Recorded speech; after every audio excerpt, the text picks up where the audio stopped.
جی السلام علیکم ورحمۃ اللہ وبرکاتہ۔ وعلیکم السلام ورحمۃ اللہ وبرکاتہ۔ اور سب خیریت؟ میں آپ کے پاس آنے کا اصل مقصد میرا یہ ہے کہ دور حاضر کا سب سے بڑا مسئلہ یہ ہے کہ نوجوان نسل جو ہے ابھی کسی کو بھی فالو کرنے سے پہلے تحقیق کرتی ہے نا، ریسرچ کرتی ہے۔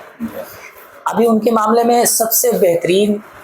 فتنہ میں مان لوں اس کو، آپ جو کہتے ہیں، لیکن مجھے کچھ باتیں اس کی ایسی لگتی، میں انجینئر کا ساتھ نہیں دینے آیا ہوں، اس کو سپورٹ نہیں کر رہا ہوں، لیکن آج جو نوجوان نسلوں کی بات ہے، جو ان کے ذہن میں بات چل رہی ہے، وہ جو مرزا انجینئر علی مرزا جو سوالات اٹھاتے ہیں، ٹھیک ہے، تو اسی کو میں آپ کے سامنے رکھ رہا ہوں کہ کتنا درست ہے کتنا نہیں۔ مجھے آپ کو اس سے جواب چاہیے، کیا آپ جواب دیں گے؟ بالکل تیار ہوں میں۔ بات یہ ہے کہ جو آپ نے سوال کیا کہ جو موجودہ نسل جو ہے وہ انجینئر کے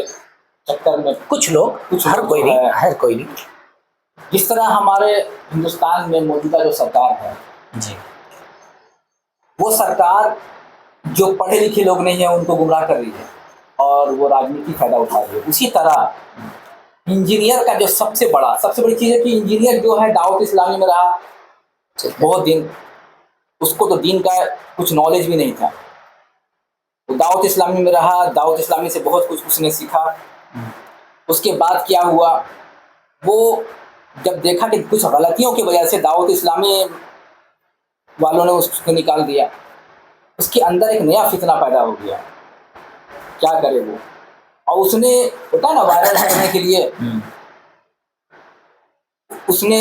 ایک ایسی قسم کی جو خرافات اس نے کرنا شروع کر دیا۔ اہل سنت کے اندر جو سب سے بڑا پیچیدہ مسئلہ تھا وہ کیا تھا؟ دیوبند اور بریلوی، اس مکتب فکر کے جتنے بھی علماء کرام جو ہمارے ہیں اس کے پر اس نے ریسرچ کیا، جانا کہ کیا اختلافات اس میں ہیں۔ اس کے بعد جب کتابوں کا مطالعہ کیا، چشتی رسول اللہ کا مسئلہ اس نے اٹھایا، بات سمجھ میں آ رہی ہے؟ یہ چشتی رسول اللہ جو اس نے مسئلہ اٹھایا، کتابوں میں آخر وہ باتیں ہیں تبھی تو اٹھایا، کتابوں میں باتیں ہے، لیکن چاہے وہ دیوبند کے ہو، اہل حدیث کے علماء ہو، اس بات کو مانتے ہیں کہ چشتی رسول اللہ کا جو مسئلہ ہے وہ مسئلہ اس میں جو دیا گیا ہے وہ جو خواجہ غریب نواز رحمۃ اللہ علیہ کی کتاب جو منسوخ کیا گیا ہے وہ کتاب ان کی لکھی ہوئی نہیں ہے، وہ 200-300-400 برس کے بعد وہ کتابیں لکھی گئی ہیں۔ تو کہتے ہیں کہ بریلی علماء اس کے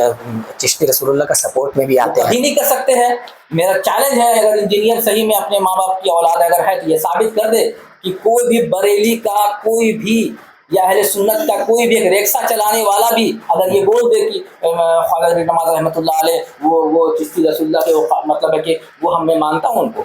جو کبھی نہیں بول سکتا، جو اپنے آپ کو سنی بولتے ہیں، بریلوی بولتے ہیں، وہ اکثر ڈھول تاشے بجاتے نظر آتے ہیں، مزارات میں جا کر کے غلط حرکت کر، ان کی عورتیں بھی ساتھ میں جاتی ہے، تو اس طرح تو بولنے کا اس کا بنتا ہے نا، وہ تو بولیں گے ہی نا۔ میرا کہنے کا مقصد ہے یہ غلط چیز ہے، اس کو کوئی بھی اہل سنت کر تو بریلوی رہے نا، پھر علماء کیوں نہیں سمجھاتے ہیں؟ علماء سمجھاتے ہیں اپنی کتابوں میں، بالکل انہوں نے لکھا ہے سب چیز کے بارے میں، خرافات کا رد کیا انہوں نے، لکھا ہوا ہے، اس کو بدعت سیاح میں شمار کیا جاتا ہے۔ ہمارے علماء تو بولتے ہیں، آپ قانون شریعت دیکھ لو، پڑھیے جا کے، چلے ٹھیک ہے، یہ معاملات ہو گئے۔ اب جیسے ولی اللہ کے معاملے میں اب قرآن صاف طور پہ کہہ رہا ہے ایاک نعبد و ایاک نستعین، اے اللہ ہم تیری عبادت کرتے تجھی سے مدد مانگتے، تو پھر ہم یہ جو دیگر ہے وہ سوال کرتا ہے، یہ میرا سوال نہیں ہے، غیر اللہ سے مدد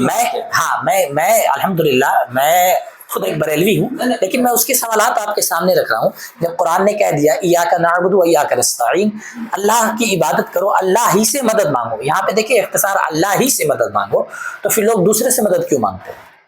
دیکھیے گمراہ کیسے کرتے ہیں یہ لوگ، جو جاہل لوگ ہیں، اب وہ لوگ جو دین سے ناشنا ہے، پڑھے تو بہت ہے، انجینئر ہے، جج ہے، بالشتر ہے، پڑھے تو بہت ہے، لیکن دین سے ناشنا ہے۔ انجینئر یہ کہتا ہے کہ کیا کہتے ہیں اس کو، آپ مولویوں کے چکر میں کیوں پڑھتے ہیں؟ میں بتاتا ہوں، مولویوں کے چکر میں کیوں پڑھتے ہیں؟ میں انجینئر کو بتاتا ہوں، جس کو عربی لغت نہیں معلوم ہے، جس کو عربی گرامر نہیں معلوم ہے، قواعد نہیں معلوم ہے، اس کو کیا مطلب معلوم ہے کہ ایاک نعبد و ایاک نستعین کا وہ اصل معنی کیا ہے۔ اس میں حقیقی مراد یہ ہے کہ